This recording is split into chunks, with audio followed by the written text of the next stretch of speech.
Hey folks, it's Julie. Today I'm going to do a short video about what do you do if you need to go back to the drawing board. By this I mean, what if you've started a story, a novel, a piece of some kind, and you've hit a wall, you've realized what you're doing can't work for some reason, or maybe you've gotten feedback from someone you trust that says that your idea or your execution is not working. So this is a really tough thing to deal with when you're a writer, obviously. Nobody likes to be told everything that you've done up to this point is worthless and you're going to need to start at the beginning. Obviously nobody likes doing that unless you're just a masochist and you really like feeling like you wasted a lot of time. First of all, it is not a waste of time to do a draft that you end up not using. But that aside, I'm going to give you just some thoughts to consider if you're at this point on a piece or you've been given some kind of devastating feedback that suggests that you're going to have to start from square one. Number one, strongly consider whether you even have to do it at all. Do you really have to go all the way back to the beginning or close to the beginning and redraft everything? Or is it just one central aspect or maybe one peripheral aspect that you could change, that you could still salvage what you did? Is the person who's making you think you have to start from square one actually knowledgeable about this thing? Because as an aside, I will say sometimes a reader, even if they're a publishing professional or something, sometimes they can be wrong about what you need to do with your work. But most of the time, what they're saying is right, but maybe how they're saying to change it could be wrong. You can still take feedback from people and soak it in and acknowledge it, maybe accept some of it without having to necessarily apply it the way that the person tells you that you need to. So do a whole lot of thinking about how much, to what extent, and whether you really need to do this at all. How did you come to this conclusion? Because, like I said, nobody is having fun having to go back to the beginning and start over. But if you have come to the conclusion that either somebody's feedback is correct and you're going to have to start over, or you've just come to that conclusion yourself and what you're doing isn't working, first, I would try, unless you already have a good idea of what direction you want to move in, try something different from the way you did it the first time. If you did it by the seat of your pants, try outlining this time, or try doing some character sketches ahead of time. Like if the problem is that you can't get to the core of the character, write up some unrelated scenes with these characters, get them to interact, figure out their voices. You can do some separate exercises that can help strengthen your understanding of who you're writing about so you won't run into this problem again. Change your strategy, change your writing style, change your writing schedule. You can really get your brain to move differently sometimes. If you say, well, before I used to always write as soon as I got up, and I ended up kind of forcing it out and getting to a point where it was unsalvageable, so why don't I just try a little more relaxed atmosphere? Why don't I try doing my writing at a different time of the day? Maybe I try it more often, maybe I try it less often, maybe I try it in a different atmosphere. So change something about how you're doing it, not just what you're doing, but how you're doing it, to guarantee that you'll get the most out of this draft. Next, I would say look over what you've already done and try to decide where exactly is it that you were going wrong. Are the first few chapters okay, and then this particular plot point made you feel like it was just going in the wrong direction and you couldn't save it anymore? And write these things down. Try to explain them to someone, even if you never send these letters to anyone.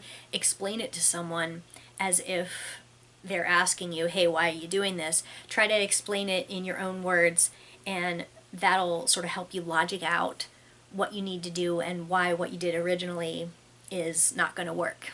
And lastly, don't worry too much about whether maybe you're just turning a complete corner on your new your new draft of this, because you can always come back to the old one if you decide that you want to change your mind again. It's not a done deal. When you make a decision like this, you can make the opposite decision. So it can be sort of scary, but if what's stopping you from trying to go forward is the idea that you've already done so much and it feels like it's worthless now, it wasn't worthless, it was good practice, but there's always a chance that you could use some of that for the soil that you're going to grow the next version of this story in. Nothing that you've done is going to be worthless. You've just figured out maybe what doesn't work. So, don't worry too much about whether this is just, you can never change your mind again, because you can experiment. And that's another thing that you can try if you think about somebody's giving you feedback that you're not really quite sure what to do with, but it's leaning toward you're going to have to make a major change or a complete rewrite. You can look at some of your original drafts and say, like, okay, I'm actually gonna just assume I'm gonna come back to this, but let's just try this for now. You don't have to have a just a final decision that you can never undo. And also, it's extremely intimidating sometimes to start something from scratch. But keep in mind that some of the things that sound like a really, really big deal on paper, maybe are not that big of a deal. Maybe someone is saying that you need to change the perspective, like that you need to change your character from present tense to past tense, or they want you to write it from the point of view of a different character. They think it might work better if you write it in like something very drastic, like a different time or with a really big tweak to the setting. These are your decisions. You can always take these pieces of feedback and decide whether and how to apply them.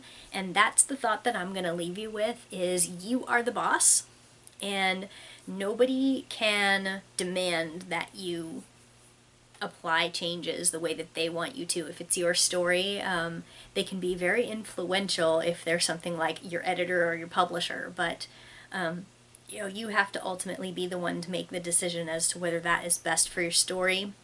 And it can feel like pressure. It can feel like they're putting something on you that says, if you don't do this, you won't get any more opportunities, and you will have to decide, do I want to sacrifice this, and do I agree with what they're saying, and is that worth not getting the opportunities that I would possibly get if I try what they ask me to try. And I personally have been in a situation like this where, and I've gone both ways on it. I have had publishing industry professionals tell me, like, I would be willing to give you a chance if you do this, and I thought it was wrong for the story, so I didn't try it. And then I had the same thing happen and decided to go the other way, where an agent told me that I needed to make my book significantly shorter, and I said to myself, well, there's nothing about it being shorter that's going to destroy what it is, and I think I can tell the story in a smaller number of words, so I'm going to take a crack at it so that I won't have a scary word count, and maybe I can get some opportunities that I'm not getting now. And that worked out very well for me. That agent signed me, so it was it seems like it was the right decision, at least for this particular thing. But as a writer, you always do have to consider sacrifices. You do have to consider feedback and compromise. And that is still to say, you're the boss, and you are the supreme authority as to what happens in your story. So you may come up against some very strong opinions, especially if you're talking to somebody who is maybe a writer in your field who has much more experience than you, but they are not the author of your story. So as much as I would like to stress that you should always listen to wisdom, you can still apply it in whatever way seems right to you, and you're going to learn the most from incorporating their feedback into your understanding of what your story is and making it still come out as yours. You're probably not going to learn as much from just taking a specific suggestion and writing it out the way somebody tells you to. At that point, it's not entirely yours. So if you do decide that you're going to redraft something based heavily on someone else's feedback, make sure it's something that you honestly want to do, that you've come to the conclusion that your story will be better and will be something that you want to write, and then just go for it, and just try not to be afraid of it. It's not as difficult as everybody seems to kind of think it is, and sometimes that'll stop a writer in their tracks if they're so intimidated by the idea of starting from square one again. But I've done this before. I've written a book and decided later it would be better as a trilogy, and that was a lot of work. But if you're here because you love writing, you're gonna love this too. So I wish you luck if you're in this situation, and let me know if you have any questions about this sort of difficult situation. Thanks for watching. Bye.